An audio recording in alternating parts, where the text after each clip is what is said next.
Tiyak nang magugulat si Kalingap Rab sa ginawa ni Carla.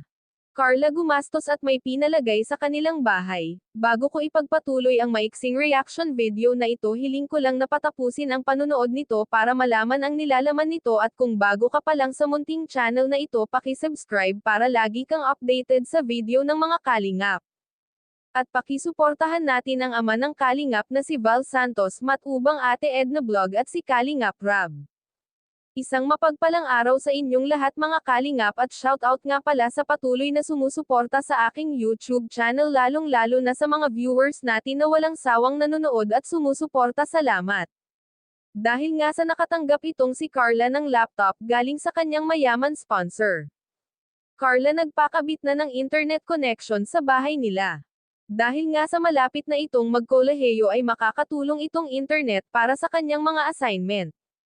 Dahil nahihirapan nga ito at kung saan-saan pa ito pumupunta para gumawa ng kanyang mga assignment dahil kailangan niya ito sa kanyang pag-aaral, ay naisip nito na magpakabit na lang wifi. Dahil kailangan talaga ito sa kanyang pag-aaral, mabait talaga itong si Carla dahil ayaw niyang umasa ay siya na mismo ang gumastos para sa pagpakabit ng wifi. Dahil meron naman itong naiipon na pera sa mga binibigay ni Kalingap Rab. Tiyak na magugulat si Kalingap Rab sa ginawa ni Carla at lalo itong bibilib sa dalaga. Dahil alam naman natin lahat na hindi dumadaing itong si Carla kay Kalingap Rab at hindi ito nagrereklamo sa kung ano ang kailangan niya.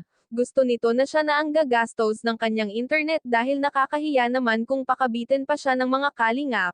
Alam naman natin lahat na hindi ito palaasa.at, ayaw niya na iya sa lahat ang kanilang pangangailangan dahil nga sobra itong mahiyain. Hanggang dito na lang ang update ko mga Kalingap, maraming salamat at God bless sa inyong lahat.